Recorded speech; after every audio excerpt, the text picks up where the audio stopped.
I was talking with a friend recently, and we were talking about, one of the big dangers in the world, of course, is nuclear proliferation, though, of course, the Biden administration doesn't care about it. And I was talking about, what is the first truly Islamist country that will get a nuclear weapon? And we were like, maybe it's Iran, maybe Pakistan already kind of counts. And then we sort of finally decided maybe it's actually the UK, since Labour just took over. 歡迎來到艾森的頻道。美國副總統萬世呢，曾經語出驚人，說英國可能是世界上第一個擁有核武器的伊斯蘭國家。這話一出啊，英國人氣得破口大罵，說這是典型的伊斯蘭恐懼症。為什麼美國的副總統會史無前例的用這種方式來唱衰自己最鐵桿的盟友呢？這背後折射出來的是一個很多人還沒有意識到的一個非常新的認知，那就是大英帝國正在深陷一場系統性的危機。英國已經崩壞這句話其實已經成了英國跨黨派政客跟普通民眾的普遍共識。上一次我們聊了英國為什麼會感覺如此貧窮，今天這個視頻我們嘗試了解過去30年英國到底發生了什麼，英國的民主體制到底哪裡卡殼了，與美法德相比呢，文化身份認同到底經歷了怎麼樣的巨變。視頻可能會涉及到一些政治不那麼正確的話題，但是我力求直面真相，也想搞清楚英國的今天會不會是加拿大的明天。信息量比較大，請多一點耐心和我一起用心體會西方世界目前正在發生的一些深刻的變化。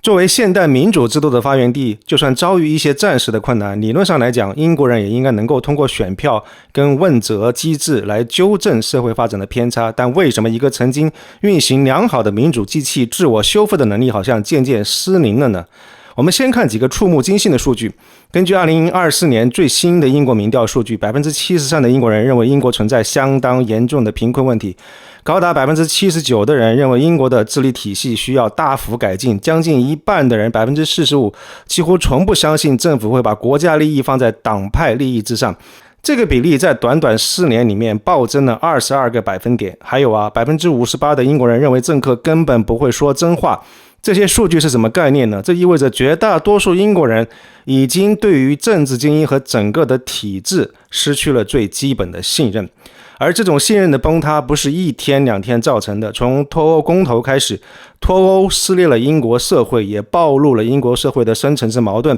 但最戳老百姓心窩子的是公共服務的持續的衰敗。英國政府為了削減財政赤字，搞所謂的緊縮政策，代價就是醫院人手不夠，資金短缺。2023年竟然有760萬個病例在排隊等着治療，是10年前的3倍。有些病人因為約不到牙醫，竟然要自己用鉗子拔牙。這種事情發生在2020年代的英國，你敢信嗎？這還沒完呢，上期視頻其實我聊起過，英國地方政府紛紛宣布事實性的破產，垃圾清運、道路維護這些都成了問題，然後申領殘疾人福利的人數激增，社會福利系統不堪重負，監獄裡面人滿為患，小偷小摸的案子排隊半年都審不到，所有的這一切都讓普通英國人產生了一種強烈的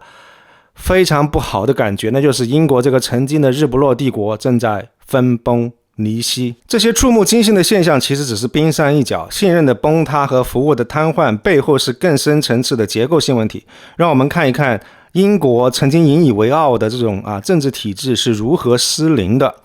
英國的議會政治在我印象裡面就是保守黨跟工黨這兩個黨派輪流坐莊，互相監督。民主社會這種政黨輪替的機制按理說應該有糾錯能力才對，但現實是從2010年到現在的15年，保守黨已經連續執政14年。為什麼工黨除了最近這個工黨上台以外，長期以來沒有能夠有效挑戰保守黨並且取而代之呢？一方面是因為工黨曾經經歷過路線的搖擺跟內部的分裂，比如說前黨魁科爾賓他曾經做過非常激進極左路線，這個事情爭議很大，導致他們沒有能夠抓住機會。另外一方面更微妙的一個趨勢是英國的兩大主流政黨他們在意識形態上趨同，整體向左轉。保守黨已經背離了傳統路線，以進步保守主義的名義急劇左轉，在社會議題上接受了多元文化、LGBTQ、平權這些，實際上更加接近美國的民主黨而不是共和黨的路線。那這個導致什麼樣的結果呢？結果就是很多選民覺得選誰都差不多，特別是那些基層的民眾，他們希望有更嚴格的移民政策，希望政府更加強調傳統價值觀，但是保守黨已經背離了這些核心價值觀，所以他們要麼不投票，要麼就會把票投給一些小黨，像什麼英國獨立黨跟改革黨。這樣的情況就造成了政治版圖的碎片化，因為沒有哪個黨能夠真正代表大多數人，所以即便上台執政，你往往是幾個黨它拼湊起來組成一個所謂的執政聯盟。在這樣的一種情況底下，政策的制定會反覆的拉扯，然後缺乏長期的穩定性，政府很容易陷入癱瘓，或者很快就要換屆，難以完成重要的結構性的改革。其結果就是英國民眾越來越失望，議會缺乏真正有力的政策的辯論，然後代議制實際上變成了一個花架子，兩黨制失去了有效競爭跟輪替糾錯的能力。而這種集體左傾、主流政黨趨同、政治版圖碎片化的現象，其實同樣出現在加拿大跟其他主要的一些民主國家，他們普遍面臨治理困境，跟民众对于政治体制有效性的質疑。我覺得這個值得專門出一期視頻來詳細講一講。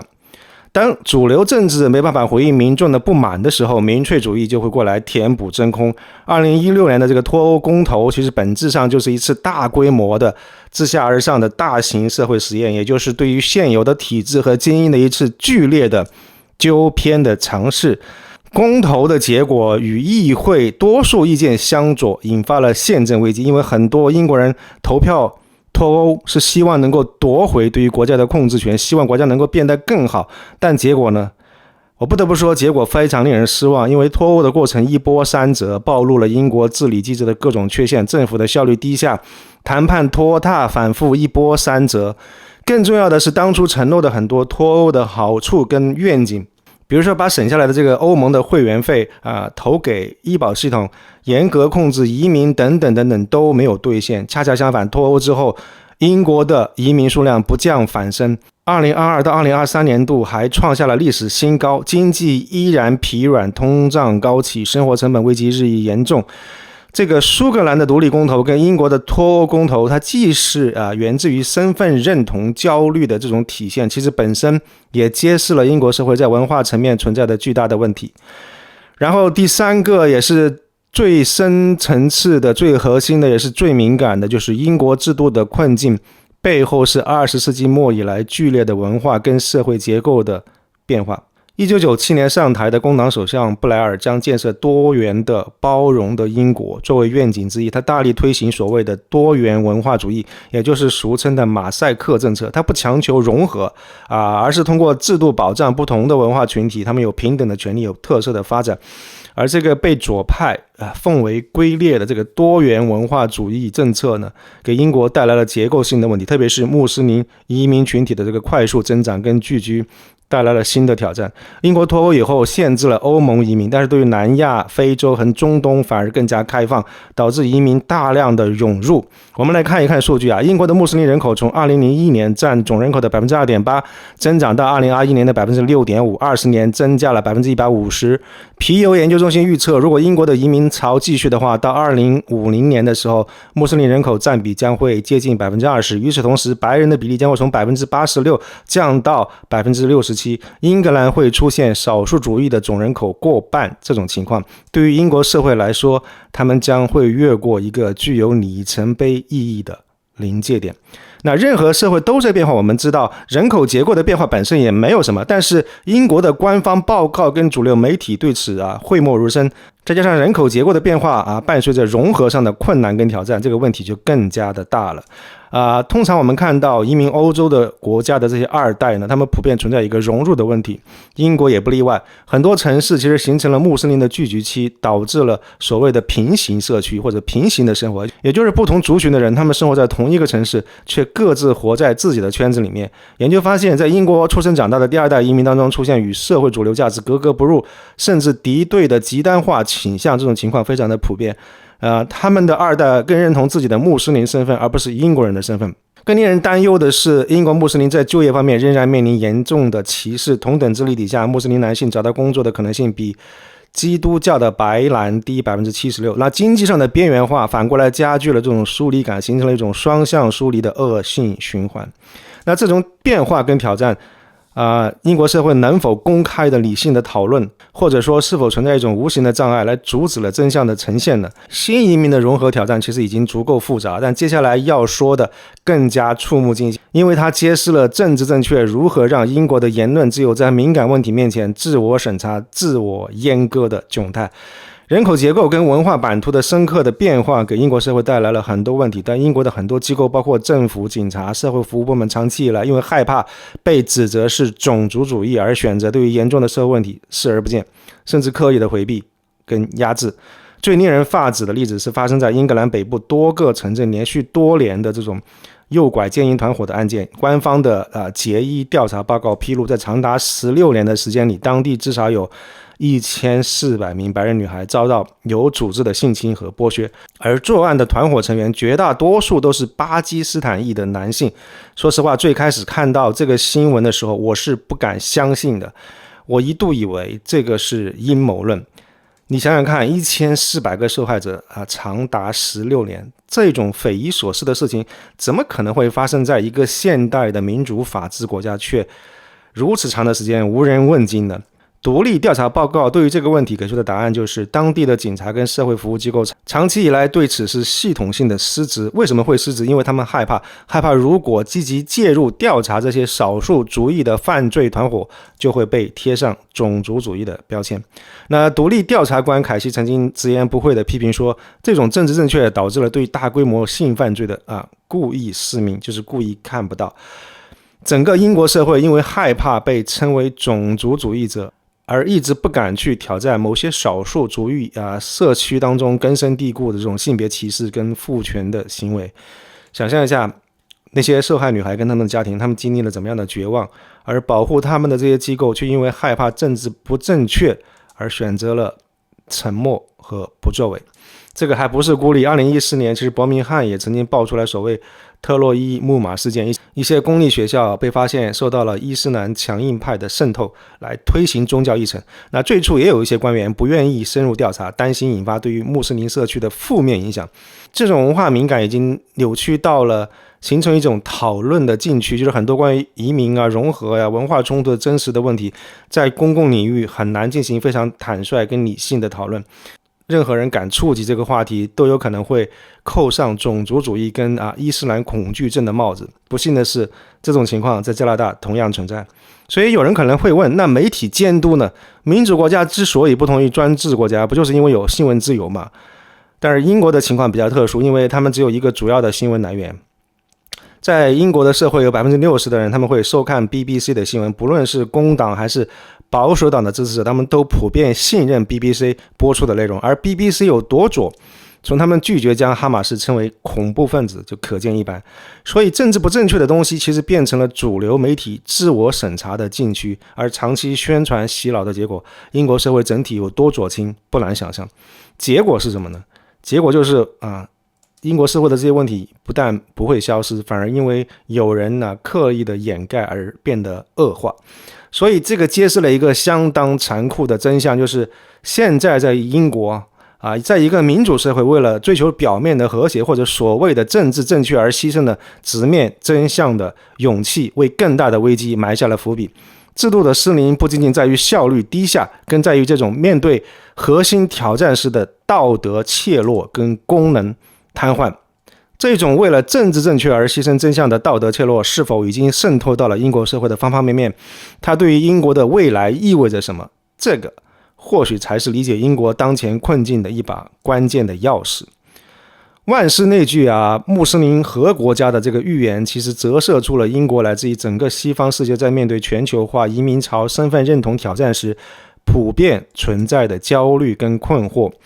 雖然他提到英國可能成為世界首個穆斯林擁核國家，指的是國際社會公認的有核大國的這麼一個地位，而不是指巴基斯坦這種不被承認的非法擁核的地位。